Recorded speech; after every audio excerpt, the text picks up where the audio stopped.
Halo pemirsa, apa kabar? Saya Vicky Adrian. Selamat datang di Biz Brief, sebuah acara yang memberikan inspirasi dan referensi ekonomi bisnis harian. Tema kami hari ini adalah industri kreatif beromset miliaran. Baik pemirsa, berikut Biz Brief selengkapnya.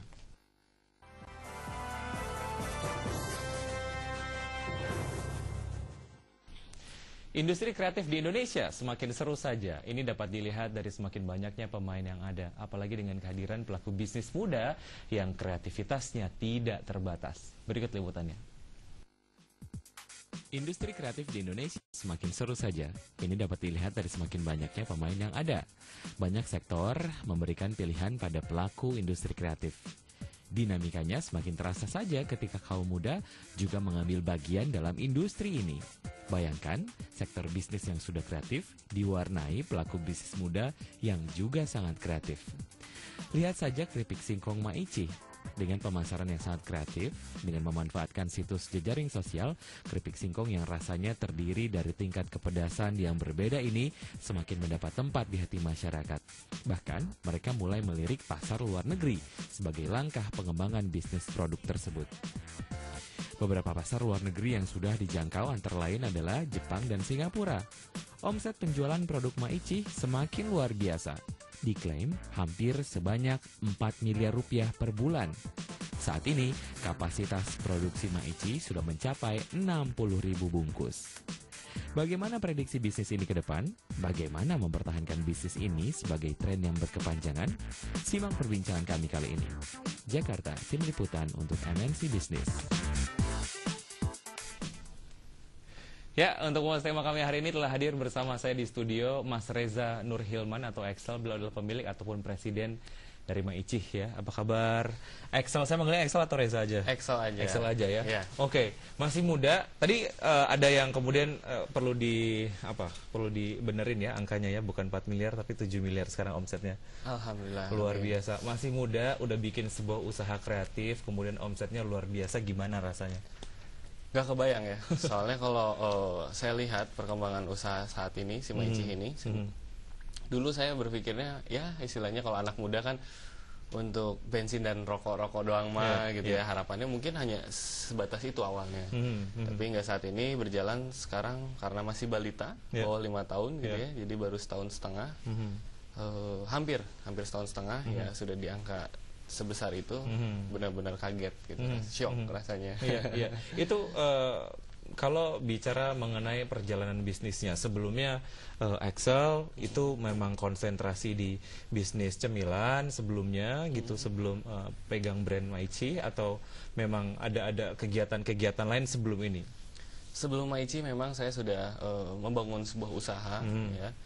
Banyak ya, jadi udah berbagai usaha saya coba, berkali-kali gagal tentunya. Selama 4 tahun hingga akhirnya bertemu si Maici ini. Dari situ sudah mulai jam terbang mungkin ya untuk riset pasar, terus untuk pendekatan ke konsumen tentunya ya, hingga akhirnya bisa jadi sebuah brand image yang cukup diketahui oleh banyak masyarakat. Oke. Dulu kepikirannya kenapa akhirnya pengennya bikin sebuah bisnis cemilan, waktu itu keripik singkong ya? Pada awalnya pertamanya itu kenapa kepikiran hal tersebut? Kepikirannya gini, saya kan dari Bandung ya, khususnya orang Sunda itu biasanya senang sekali dengan rasa pedas. Dan rasa pedas ini edik. Itu salah satu alasan utamanya. Terus saya coba, lidah manusia ini pasti kalau udah dicobain sama si keripik Maici ini pasti banyak orang yang suka juga. Terus yang kedua alasannya karena kita ngomongin kota Bandung ya. Bandung ini memang banyak sekali usaha yang luar biasa ya, anak-anak muda yang kreativitasnya bisa kita patut acungin jempol lah ya.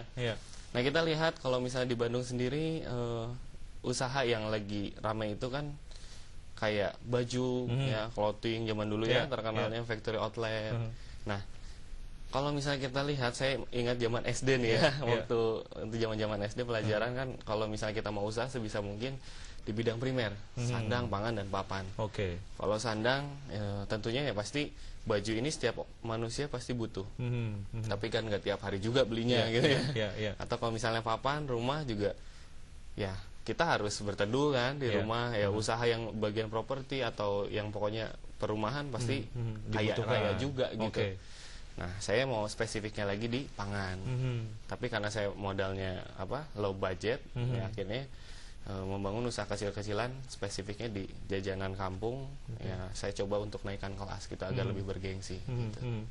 Dulu waktu mengawali bisnisnya menggunakan modal sendiri, modal pribadi, atau ini menyinggung tadi ya, Axel sempat bilang bahwa memang ya modalnya tidak banyak dan lain sebagainya. Apakah memang menggunakan modal sendiri atau ada mungkin pinjaman dana dari bank misalnya? Kalau modal, saya ingat sekali modal itu benar-benar pure dari saya sendiri. Ya, jadi tanpa bantuan misalnya pinjam ke bank atau misalnya. Kenapa nggak pinjam ke bank?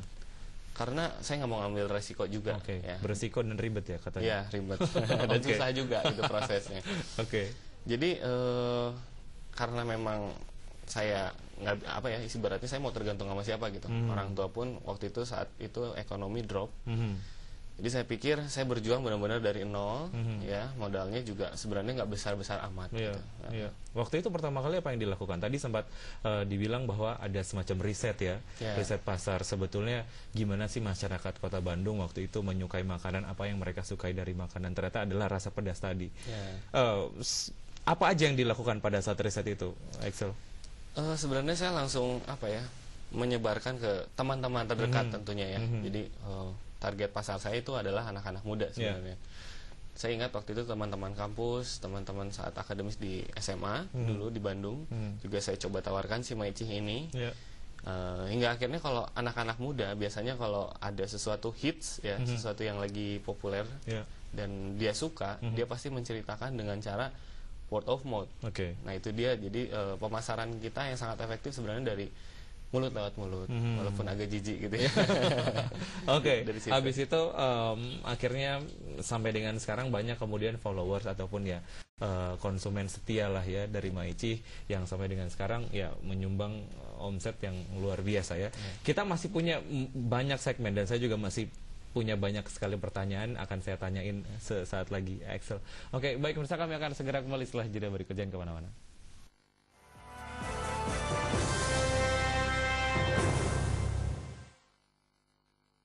Pemirsa, kejadian dramatis telah terjadi. Untuk pertama kalinya, peringkat utang sebuah negara superpower. Open the curtain of success by giving you the winning combination. Dari AA menjadi AA+, sepertinya memicu pelemahan global. With dialogue full of trend and market analysis. Apa yang sebetulnya dilihat dari investor kepada negara kita secara makro? Kalau kita perhatikan sebenarnya investor ingin memperhatikan. Don't invest your money before you enter the dealing room.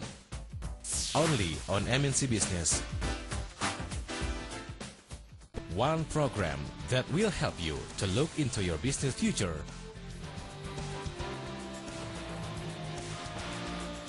The Outlook. Only on MNC Business.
Before investing in Indonesia, foreign investors need to understand how business works in Indonesia. Welcome, you're watching International Revenues Economic and Business Update. MNC Business English program will bring you closer to see Indonesia by your own perspective.